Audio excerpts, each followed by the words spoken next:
Miongoni mwa nyota wa kutumainiwa wa wekundu wa Msimbazi Simba na ambao anatarajiwa kwamba akiwa fiti hata kosa nafasi ya kucheza ni pamoja na Ino Jospin Loemba, mchezaji wa kimataifa wa Jamhuri ya Kongo kule Congo Brazzaville, ambaye wekundu wa Msimbazi Simba walimsajili wakati wa dirisha dogo. Mpaka sasa yeye ni miongoni mwa nyota ambao wamewapa matumaini makubwa mashabiki wa wekundu wa Msimbazi Simba kwamba akiwa kwenye kiwango chake bora anaweza akawa silaha muhimu kwa kocha Steve Barker katika kikosi kitakachocheza dhidi ya watani zao wa jadi Yanga kwenye uwanja wa New Amani Complex pale visiwani Zanzibar saa chache zijazo, ambapo hapo watajua mwisho wa siku kwamba Simba wataendelea kuwa wateja kwa Yanga kwa kupoteza tena mchezo. Maana katika mechi 6 zilizopita za michuano mbalimbali Yanga dhidi ya Simba, Yanga wameshinda katika mechi 6 kati ya 6 zilizopita dhidi ya wekundu wa Msimbazi Simba kwenye michuano mbalimbali, ligi kuu Tanzania bara, pia kwenye ngao ya jamii, na mwisho wa siku Simba wanajikuta wanakwenda katika mchezo huu, mchezo wa kwanza unaokutanisha watani hao wa jadi katika msimu wa 2025-26 kwenye mzunguko wa kwanza kwa msimu huu. Yanga ndio wapo nyumbani. Sasa Simba kuelekea kwenye mchezo huu, nyota wanaowategemea ni pamoja na huyu Ino Jospin Loemba.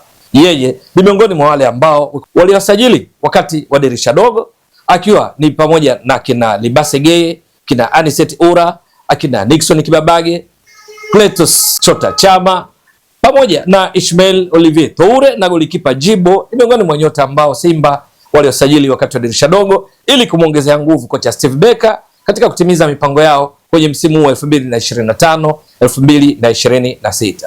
Ino Jospin Loemba katika mechi chache alizocheza mpaka sasa, alichokionyesha ndicho haswa kinamfanya awe miongoni mwa wale ambao wamejenga matumaini makubwa kwa mashabiki wa wekundu wa Msimbazi Simba kwamba wakati wanakwenda kupambania kutimiza mipango yao kwa msimu wa 2025-26, yeye ni miongoni mwa wale ambao wanaweza wakatimiza mipango hiyo, na mojawapo ni kuhakikisha kwamba wanapata matokeo mazuri dhidi ya watani zao wa jadi Yanga. Sasa yeye Loemba mpaka sasa katika ligi kuu Tanzania bara, baada ya kusajiliwa wakati wa dirisha dogo, ameshacheza mechi 3.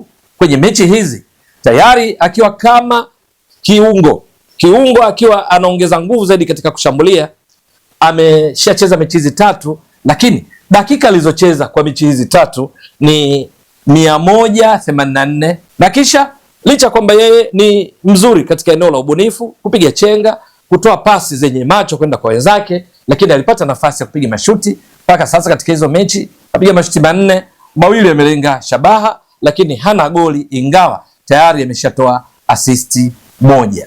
Kati ya mabao 18 waliofunga Simba, mojawapo assist imetoka kwake, ambaye amecheza kwa dakika hizo 184 tu.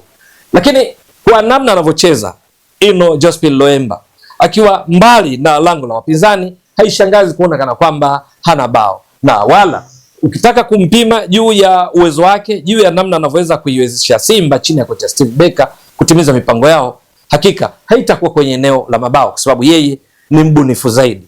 Katika mechi iliyopita wekundu wa Msimbazi Simba iliyoisha kwa suluhu wakicheza ugenini dhidi ya Dodoma Jiji, ikaisha bila. Simba dhidi ya Dodoma Jiji ni kwamba ni katika mechi ambayo kocha Steve Barker alionyesha namna ambavyo anaweza kumtumia tofauti Ino Jospin Loemba, kwa sababu katika mechi 2 zilizopita za ligi kuu ambazo alipata nafasi ya kucheza, lakini pia hata katika ligi ya mabingwa barani Afrika pale alipocheza dhidi ya Petro Atletico ya Angola, akiingia katika dakika ya 51, aliingia akiwa kama sehemu ya viungo wawili wa Simba eneo la kati, kwa maana kwamba Simba kwenye mfumo wao baada ya golikipa huwa na walinzi 4, viungo wale ukabaji, viungo 3 washambuliaji, mshambuliaji kinara mmoja. Loemba huwa anaingia katika eneo hili, lakini yeye akiwa anasogea mbele zaidi na kumwacha kiungo mwenzake mmoja akiwa ndiye anayekaa nyuma kama kiungo ukabaji. Hapa tunazungumzia anapokuwa na Yusuf Kagoma au anapokuwa na Alassane Maudo Kante. Yeye akiwa anaenda mbele, akiwa kama ni box to box, ana uwezo mkubwa wa kupiga chenga, kutoa pasi, lakini pia wanaposhambuliwa kurudi nyuma kusaidiana na kiungo mwenzake kuhakikisha Simba inakuwa salama. Lakini katika mechi dhidi ya Dodoma Jiji, kocha Steve Barker alionyesha namna ambavyo anaweza kumtumia kivingine na bado akawa na manufaa makubwa kwa kikosi chake. Ni kwa sababu katika mechi hiyo baada ya golikipa, kocha Steve Barker alikuwa na walinzi 4, halafu akawa na kiungo mmoja anayekuwa mbele ya walinzi 4, ambaye huyu alikuwa ni Yusuf Kagoma. Halafu akawa na viungo 4 ambao kati yao nipo alipokuwepo Ino Josephine Loemba, alikuwepo pia na Clatous Chota Chama, huku mshambuliaji kinara alianza akiwa ni Selemani Mwalimu. Pembeni huku kulikuwepo na Libase Geye, halafu pande mwingine alikuwepo Anicet Ura. Ni katika mechi ambayo ilionekana kwamba wakati wanapokwenda kushambulia, anayekwenda mbele zaidi tofauti na ilivyozoeleka, Clatous Chota Chama alikuwa akibaki nyuma, Loemba ndiye alikuwa akienda, wakati mshambuliaji wao akienda mbele kwenye lango la Dodoma Jiji kwenda kupambana kina Augustine Nsata na kina Andy Bikoko. Yeye alikuwa akiungana na safu ya ushambuliaji akiwa nyuma ya mshambuliaji kinara, akicheza kwa majukumu kama yale ya namba 10 fulani hivi, akiwa nyuma ya mshambuliaji kinara Anicet Ura, ambaye naye cheza yake alikuwa akiingia ndani zaidi kama ilivyokuwa kwa Libase Geye, halafu mabeki wao pembeni. Hapa tunazungumzia upande anaocheza Nixon Kibabage, upande anaocheza Shomari Kapombe ama David Kameta Duchu, wao kwenda kuongeza mapana ya uwanja, huyu akienda kuungana na Ino Josephine Loemba, Anicet Ura naye akienda kuungana na Loemba, wakiungana na mshambuliaji kinara ambaye ni Mwalimu. Halafu Clatous Chota Chama anakwenda mbele kidogo, lakini kimsingi anayekuwa karibu zaidi na mabeki wa wakati akiwa ni Yusuf Kagoma, akiwa yeye anaungana na mabeki wa wakati. Tunazungumzia Rushain De Reuck, tunazungumzia Ismail Olivier Toure, kuhakikisha hawakumbani na athari za mashambulizi ya kujibu kutoka kwa wapinzani. Ni katika mchezo huu dhidi ya Dodoma Jiji ambao kati ya nyota walingara sana, ingawa matokeo yalikuwa sio ya furaha kwa mashabiki wa Wekundu wa Msimbazi Simba, kutokana na namna ambavyo Dodoma Jiji chini ya kocha Amani Josia walizuia mwanzo mwisho kuhakikisha walau wanapata pointi moja. Ni kwamba waliong'ara ni pamoja na Ino Josephine Loemba katika mchezo huu. Ndio mara kadhaa alionekana akienda pembeni kushoto kwa ajili ya kuongeza mashambulizi, akiwa kati, akiwa upande wa kulia, yeye akiwa zaidi nyuma ya mshambuliaji kinara ambaye ni Selemani Mwalimu, kwa kama nambari 10 kama nilivyotoka kueleza. Matokeo yake kila mara alipopata mpira ilikuwa ni purukushani kwa safu ya ulinzi ya Dodoma Jiji ambayo ilikuwa na wachezaji wengi wakizuia, akina Banda, akina Bikoko na wengine, kuhakikisha wanakuwa salama. Sasa yeye kipi alichokuwa anawavuruga? Kwanza chenga zake, pili pasi zake, tatu uwezo wake wa kupiga mashuti na hasa mashuti ya kutoka mbali. Inakumbuka vizuri, kwa mfano katika tukio moja hapo kwenye dakika ya 46 Ino Josephine Loemba aliufanya uwanja mzima kwa kiasi kikubwa kuibuka kwa shangwe, wakiamini kwamba atafunga bao, na hasa kutoka kwa mashabiki wa Wekundu wa Msimbazi Simba walikuwa wamejazana vya kutosha kwenye uwanja wa Jamhuri pale jijini Dodoma. Ni katika dakika 46 katika tukio hili alipata pasi nzuri kutoka kwa Anicet Ura.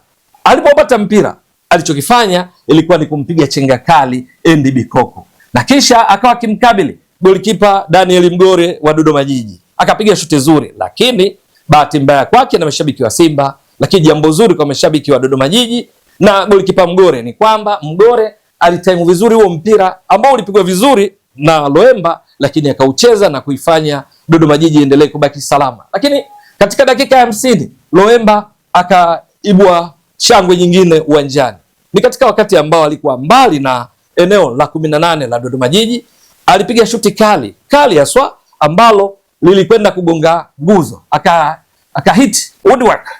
Matokeo yake ilikuwa ni miongoni mwa matukio ambayo Simba walikaribia kufunga kutokana na shuti hili ambalo liligonga nguzo na kuifanya Dodoma Jiji inusurike. Kimsingi alicheza vizuri sana. Sasa katika mchezo huu dhidi ya Yanga, Wekundu wa Msimbazi Simba, keteo hii Ino Josephine Loemba haifahamiki kama kocha Steve Becker atamtumia kwa majukumu kama alionyesha wakati anacheza dhidi ya Dodoma Jiji iliyokuwa inazuia na watu wengi, lakini bado Loemba aling'ara sana, ama atamtumia katika nafasi ambayo alikuwa akionekana akimtumia hapo kabla ya kuwa miongoni mwa viungo wawili pale nyuma, tunasema double pivot, akicheza na ama Yusuf Kagoma, Alassane Maodo Kante au vyovyote atakavyoona. Lakini msingi kwenye mechi hizi Dodoma Jiji aling'ara sana, Chama akicheza nyuma yake na akikimbia mara nyingi, Chama tofauti na alivyozoeleka kutoa huduma kwa Loemba, Loemba akitoa huduma kwa wenzake akina Anicet Ura, akina Libase Geye, kwa Selemani Mwalimu, kuhakikisha Simba inafika vya kutosha kwenye lango la Dodoma Jiji na kufanya majaribio ya kufunga. Je,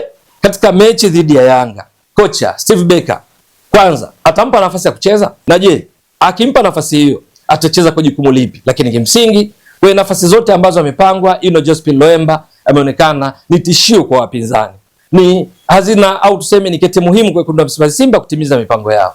Je, itakuwa vipi? Atakabiliana vipi na kina Ibra Baka, Bakari Nondo Mwamnyeto, Dickson Job, Frank Yasinki katika eneo la kati la ulinzi la Yanga, ama maeneo ya pembeni kwenda kukutana kina Kwasi Tulayao, Kibwana Shomari, Israel Patrick Mwenda, Shadrack Issa Kaboka, Mohamed Hussein Shabalala. Akiwa katika eneo la kati anaweza kukutana kina Mudathir Abbas, Juk Abuya ni miongoni mwa wale ambao watagongana nao sana akiwa anacheza deep katika eneo la kati. Kina Maxim pia Nzengeli na kadhalika. Itakuwa vipi? Ni swala kusubiri. Ewe mtazamaji wa Mbwaduke Stats Sport Next Level, endelea kuunga mkono channel hii kwa kuhakikisha kwamba una subscribe, una share, una like na kucomment. Mwasilishaji wako ni mimi Ramadhani Mbwaduke, almaarufu kama Mzee wa Data. Shukran jazilan. Bye bye.